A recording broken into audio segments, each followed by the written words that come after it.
team deathmatch. Let's do this, Marines. What's up, everybody? Jake is the guy here, and it's that time again where I get to sit in front of a screen and record stuff. And this is the 101st, the 101st Airborne Division. No, I'm just kidding. But anyone who's seen Band of Brothers or knows anything about the First World War, my own military lack of knowledge is letting me down here. Second World War, those were the guys who parachuted in D-Day -1, so there you go. And starting the commentary of something completely unrelated. This is the 101st. I keep wanting to say 501st because I played with Star Wars Battlefront 2, where you followed the 5. Okay, let's get into this properly. This is supposed to be my thing where I'm all deep and happy because of all these videos and yayiness, but for me it just feels like another video. I thought the Q&A would be something fun to do, and apparently it was quite successful. I got quite a lot of good feedback from that, but I've kind of been gone for a while, and now I'm just coming back, so I'm getting back into the swing of things. So yeah, actually, I kind of feel like this happens too often for me to apologise for it, but I disappeared for a couple of days because I had a thing that I had a month to do, but kind of, you know, as a smart guy, I decided to leave it until the day before, just because that's what you do. And I actually did some interesting things by like corrupting the file, so I got myself some more time to do it. But yes, and then on, was it Monday or Tuesday, I had interesting things to do. I can't remember. Yes. So there. I didn't have any Let's Play stuff stocked up because I still can't get Splinter Cell to work. So we may have to perhaps try something from the Steam Summer Sale. So yeah, if anyone wants to lend me any money for that, that'll be much appreciated. I'm just kidding. So yes, there we go. I thought I'd like to answer a couple of questions, or a question that I was asked as part of the Q&A, but I didn't think it really fit into the kind of almost comedy-esque way it worked out. So I don't want to say your name on this because I don't know if saying it seems to be some sort of taboo against saying people's names, but the lovely Italian man asked me, number one, how and why did you get started with your YouTube hobby or work, and do you think you'd want to make it a full-time job like pro commentators do? So the first one, I did it because it was fun, and as I touched on, I think in the last one, I just wanted people to play with, and I haven't been it's not that I haven't been successful with YouTube, it's just I haven't got a massive audience yet, and I don't care. As long as someone watches, that's all I really care about. You know, my Splinter Cell videos get what, like two views, but they're fun to make. Like, I get to talk for ages and people listen, so like, yeah, you know, you get views. What more do you want? I suppose I do have inactive subscribers, but you know, maybe they just don't like me. I don't know. Why wouldn't you like me? I'm such an amazing person and have such a sexy deep voice, especially when I put on my movie voice trailer accent. This summer, one man will release his 101st video. Jake is the guy, is the commentator. Yes, so I just got started with it because it was fun. I actually got started with it back in the quote-unquote golden age of commentaries, as I think Gaming Few put it. I did get started back then, but I was nowhere near, you know, anything up to par of what I am now with commentating or recording stuff. It all looked terrible with my dazzle, and my voice was horrible, and I just did silly commentaries which made no sense. I did make a couple videos which I'm kind of proud of. Well, not proud of, but I thought were quite nice, such as my I'm forgetting the name of my classic. Words cannot describe, or words fail me. There we go, with my knife-only action. That would have been. I think I doubt I would have made that clutch. If anyone has seen the video can remember it, maybe I'll put a link to it in the description annotation screen thing. Maybe not. See if I'll remember.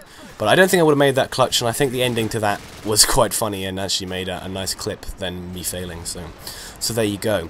And number two, do you think you would want to make it a full-time job like pro commentators do? Why or why not?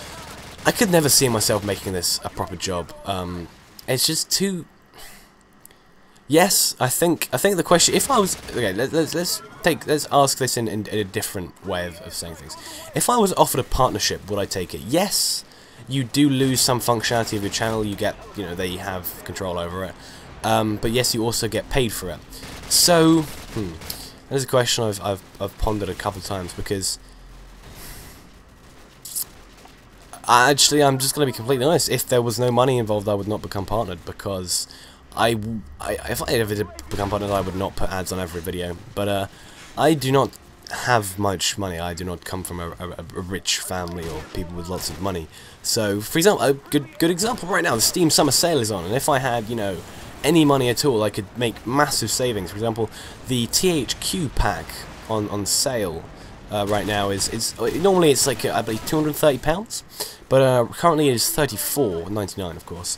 But you know, I kind of wish I had just money to do things, and I'm gonna have another commentary coming up soon about money and, you know, what awesome things I'd do if I had money, because it would just be kind of interesting and fun.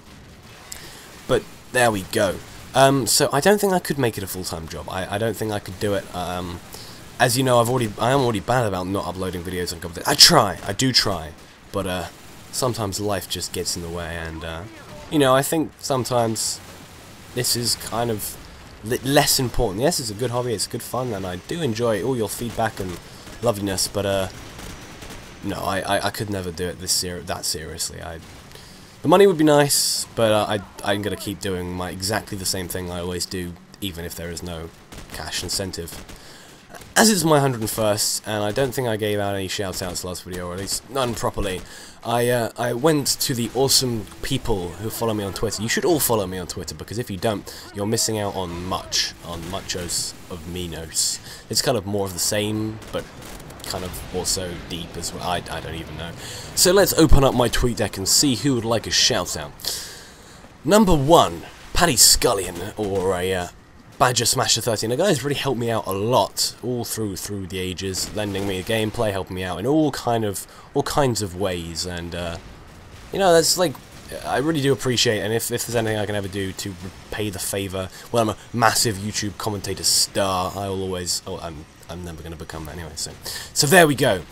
Also, Tom Banks would like a shout out, and I should probably give that to him, because he's, although not interested in my YouTube stuff, he's an awesome person, and tells some pretty funny jokes.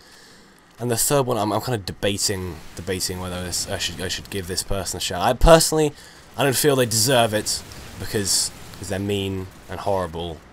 But yes, Katie, you can have a shout out, just because you'll never leave me alone if I say no. So there we go, 3 shout outs. There would be more if you went and followed me on Twitter, or actually, I think I have around 45 followers. Of course, they're all active, so, you know, I try and keep that in check. So I think if it was asked at a better time, I would have more responses to that. I'd probably shout out to Gaming Feud, why not? He's awesome, and I hope we can collaborate more in the future.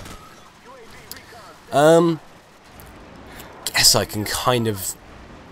I talk a lot about changes, because I kind of want to be proactive, go for change and move forward and all that goodness. Progression.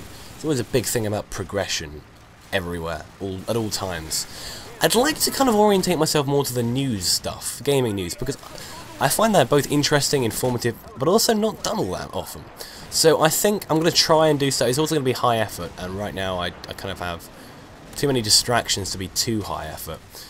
But I'd like to try and get into some more of the hardcore stuff, like, you know, doing reviews of demos and things. I actually have one I could make right now, but the problem is the game kind of already got released. So, you know, I could still do some sort of review of the demo of that, but you know, that'll be nice. Unfortunately, Steam hasn't done my you know, releasing of demos and free trials for the weekend, so I haven't been able to do that yet. Sorry, Paddy. But gameplay is drawing to a close, or in fact has drawn to a close, so thank you very much for watching. If you could leave a like, and look forward to the next episode of this 3-part 100th video series, where I attempt to do some singing. I have not forgotten about that, don't worry. So, see you on the other side. Jake is the guy, is out.